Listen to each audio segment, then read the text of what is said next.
both my babes, I taught them baby sign. So they were both communicating with sign from 9 months. Wow. So they could ask me for more. They could tell me when they were finished. They could sign they'd seen a duck or a bird or a ball before they had any language.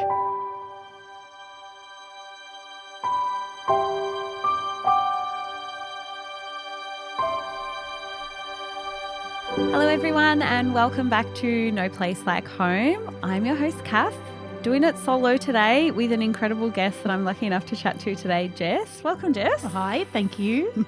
I'm very excited to dig deep into the life of Jess so far. I obviously already know you. You do. My sister is your sister-in-law. I know. I was like, are we sister-in-laws? You're my sister-in-law's sister.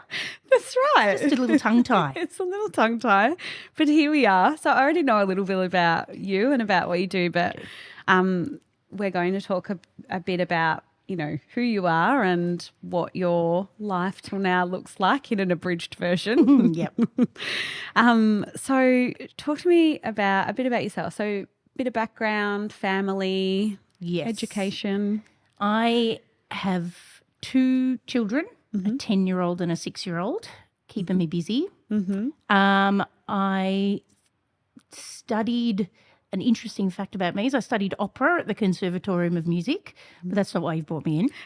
I'm not going to tell everybody to sing any Mozart to their children, although that's not bad. But and then I went on and studied my master's in speech pathology, thinking I was definitely going to be working with singers, and I don't. I found my passion lies with pediatrics. So I work with kids ranging from probably about little baby to 18. And how long have you done that for now, Jess? Oh my God, like 17 years. So well and truly pre-kids for you. Yes, pre-children. And I think I'm definitely a better speech path now that I have children. I can't believe I used to expect parents to do some sort of homework at home. Now that I've got them, like, look, if you can fit in 2 minutes while you're cleaning their teeth on this S sound, you are winning. I feel that most professionals that we speak to who then circle back on, you know, what they were like pre-children and then post, it's kind of laughable. But at the same time, when you don't have the experience in it, you know. You don't know. No. You don't know what you don't know. Yeah. So, yes. Amazing. I'd be a different clinician now than I was then. More the richer for it. 100%. And way more empathetic towards parents. Yeah. Well, that's the important thing. So working in the space for 17 years, your eldest is 10. Yes.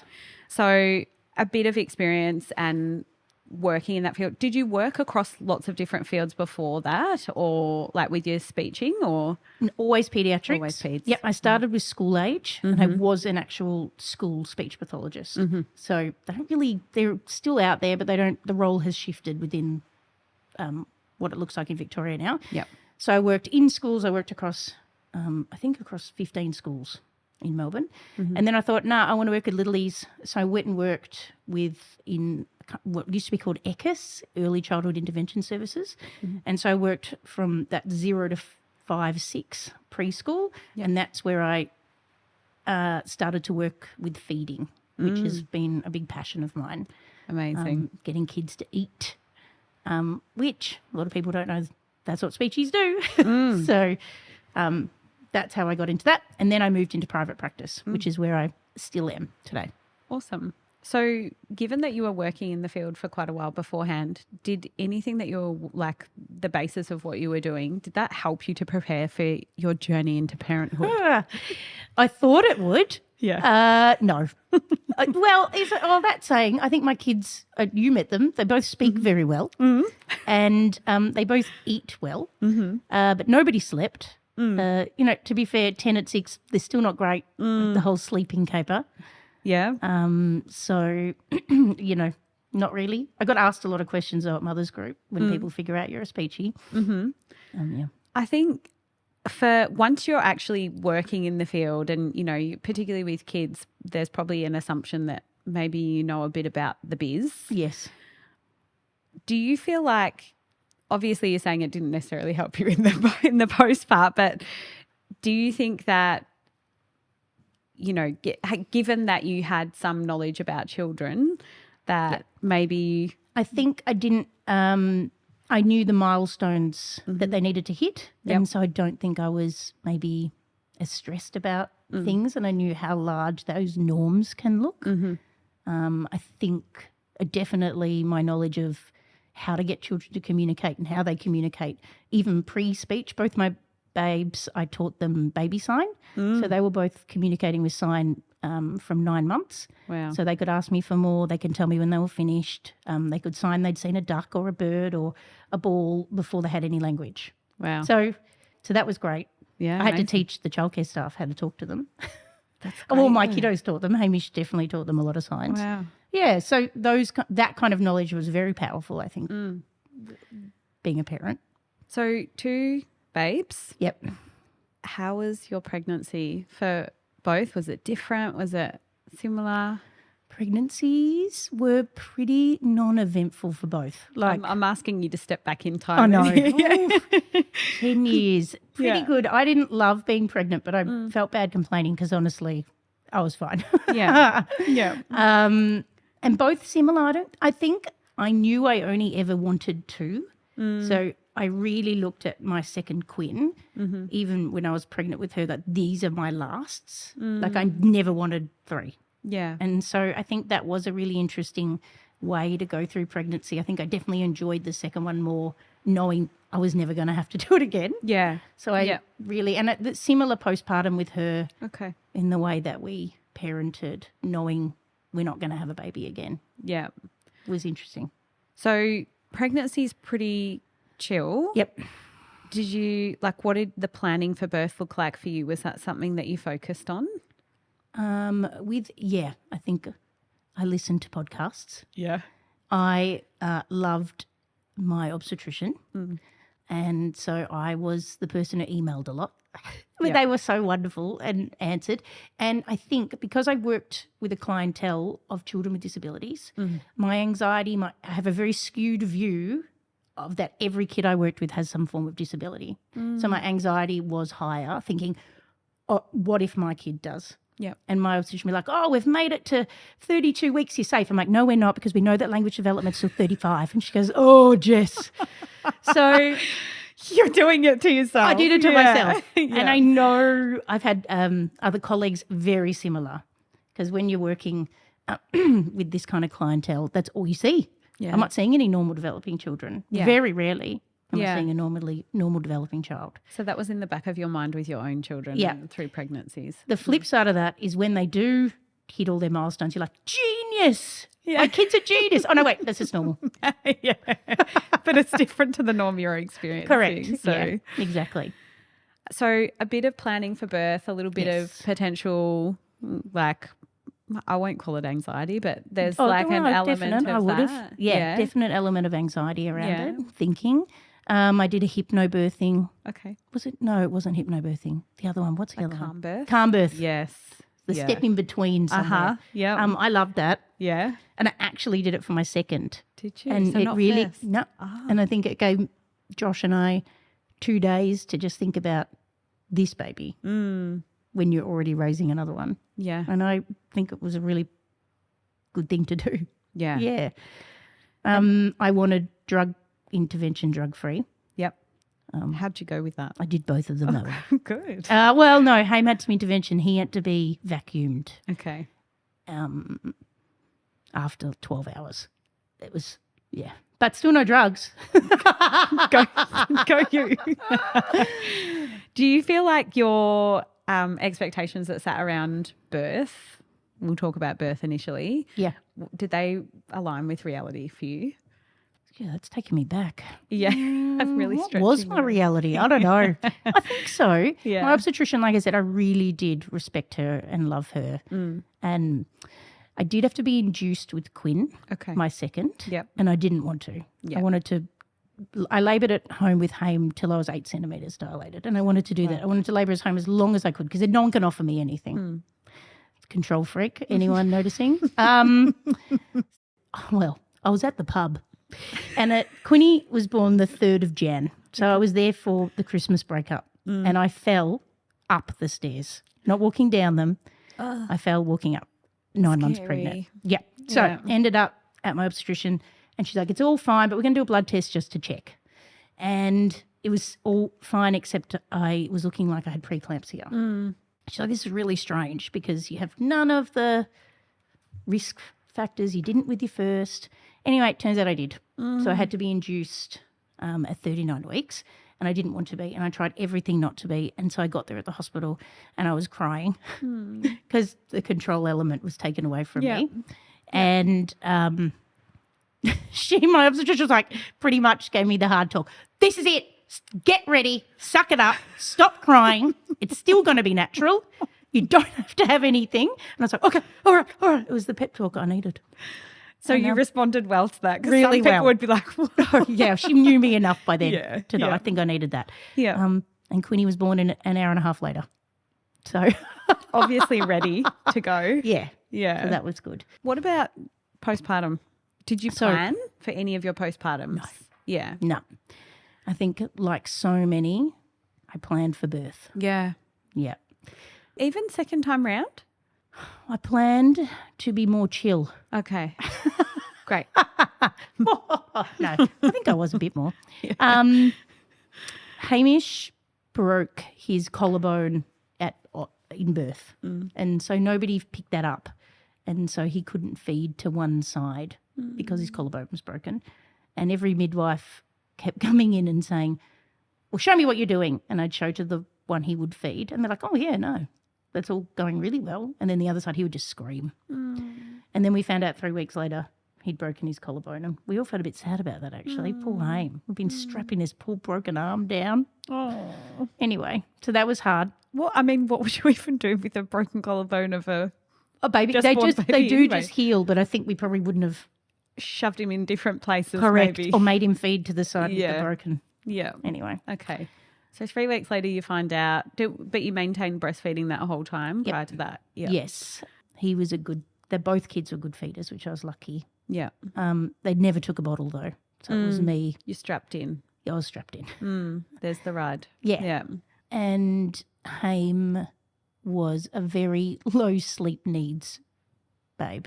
So did not sleep very much. And I remember Josh and I having a discussion about our friends who'd had babies who talked about how tired they were. And we were like, I mean, how tired can you get? Well, really tired, it turns out. Yeah. Because, Haim would barely sleep during the day. And to be fair, he's 10 and he's still a low sleep needs 10-year-old. He just, that's just who he is. Yeah. Yeah. We attempted some sleep training, but I got a sleep consultant and she heard him and said, this baby's going to break you before you break him, and was like, you're not going to sleep train this kid. She's probably spot on his personality too. I think so. And it gave us permission to be like, okay, write it out, sleep next to the cot, co-sleep, whatever. Yeah. So. And did that feel better for you, like to sort of have a bit of justification of, yes. Okay, well, because everyone's telling you what you're doing wrong, right? Yeah. Yeah. So for you to seek a sleep consultant to help you, did you feel like, was this something that people were saying you should do, or were you like, I am desperate, help me? A bit of both. It was kind of like through the realms. My sister had a baby. They were only 6 months apart, and so she's like, we're going to use this sleep consultant. I was like, oh, yeah, great. We did a little parent one first where she came and spoke. She's a very gentle sleep consultant. Yeah. Yes, so more baby-led, family-led rather than lots of rules. Yeah, you must, and here it is. It wasn't that. And so we had this little group with a lot of us that had babies that don't sleep, and then we moved through to having some one-on-ones, and look, it helped a bit, but I think it helped us just have some element of a little bit of control. Not a lot. I mean, Hamish was still in control, but so I think that was hard. Yeah. Was sleep for both of your kids, or really just Hamish at the moment? Like, that we can remember not sleeping for. Yeah. So, Quinn was better, but we really co-slept. Yeah. We just gave up. We didn't even start trying to get her to sleep more. Yep. She was on me, strapped in, and my kids are 4 years apart. So we had kinder drop-offs and kinder pickups, and she would just sleep where we landed that day. Yeah. Yeah. So very different, sets of circumstances for the kids around when they could sleep. Yeah. So we were more relaxed, funnily enough. So was Quinn. Interesting, isn't Yeah, it? very interesting. Talk to me about what your support network looks like. 2 kids, you obviously mentioned your sister. Yep. You obviously, I know your brother. Yes. So I know your sister as well. But yeah. And your sister-in-law. Yeah, exactly. So family. And then I got a great mothers group first time round. Initially there were 14 of us. I'm inner city, Melbourne. And then 5 of us found each other and we're still all mates. It's a miracle when it happens. Best. It doesn't happen as often as people think. No. But yeah. So, and we all still, go away and camp together and they've all, and funnily enough, all of us are allied health workers. Interesting. A nurse, a physio, a social worker, a speechy and another nurse. So You just gelled. Yeah, I think so. Yeah. The kids all get on and we were excellent support. I feel like it was, they supported me. I hope I supported them. Yeah. And was that more, did you feel that there was a combination of sort of physical as well as emotional support for each other? Or are you just doing this side by side and we're doing it together? Yep. Yeah. And what are you doing here? Not a lot of judgment. Well, definitely not on my part. And I didn't feel that way. Yeah. We're all just winging it. Yeah. Whenever and kids are doing it. They went to the same kinder and then they've all separated for school. But we were coffees and I'm having a really hard time and can you come over and help? Or I've got to do this. Can I drop so-and-so with you? Yep. So that, because in a city you actually live a street away. Yeah. So it's pretty special in that way, isn't it? I mean, it is. I do feel for people who live, a little bit more rural who don't have that same thing, but also it works both ways. That if you don't necessarily gel with the people, at least they're far away. Yeah, true. We knew the cafe owners. They had the tables for us. Yeah, that works well. Yeah, so that was a great network, and all the dads too. Yeah. Yeah, and we all hang out together, so. Yeah. And so your mother's group was obviously a big key one for you. You've mentioned that your sister was going through it only 6 months before you, so there's someone else by your side. Yeah. Was there anyone else in your community or that was around you that were really leaning in? Yeah, grandparents. Yeah. Yeah, for the win. We're so lucky. My mum and Josh's mum, we're the eldest, so we weren't so had the baby before, but it was all new babies, so they were great. Yeah, cooking meals, doing things like that. Yeah. Did you feel that in any of your early periods of postpartum, you suffered with any of those sort of typical baby blues symptoms? Both, definite. And what was interesting, I think, my baby blues with Haim was about losing my autonomy. I think oh my God, I can't leave. He needs to feed every 45 minutes and he doesn't sleep. And then the baby blues with Quinn was Hamish losing the one-on-one parent. Did you do any of that in between? Did you feel those emotions going from 1 to 2? Did any of that really hit you before you actually had Quinn, or were you just after? Yes, when I was very Quinny was obviously the 3rd of Jan. That's very close to Christmas. And I remember thinking, if he cannot miss his Christmas, I cannot come early. Yeah. that he's not only not going to be a only child, but, Santa doesn't come too. That, I was like, no. Yeah. So I think, that feeling was, and he'd had 4 years of mum and dad. Yeah. And just him. So that intensive relationship building as well. Yeah. And then to sub in someone that's, we know, going to mess up their world. Oh, absolutely. And Haim was not happy about it. I thought I was so smug, mate, that I wasn't going to have these 2 babies. No, Haim's out of nappies. He's off to kinder. I have nailed this, that 2-year part. No, Hamish threw sand in her face, tried to cover her in the pram. He was not happy. He would poke her eyes. They couldn't be left alone. Wow. Yeah. Has that changed for you or? Oh, no. They got up this morning and I heard Quinn go, Haim, can I have a cuddle? And he's like, sure. Oh, bless. So they're better, but they fight. Yeah. They're siblings. Yeah, they're siblings. we've obviously learned a little bit about you, which is great. We love to ask this same question to everybody when they come and talk to us. What do you think the current state of postpartum care looks like, and what do you think needs to change? I think more support for mums. I don't think we are given the time and the space that we need to emotionally and physically heal from what happens when you become a mum first, second, third or fourth time.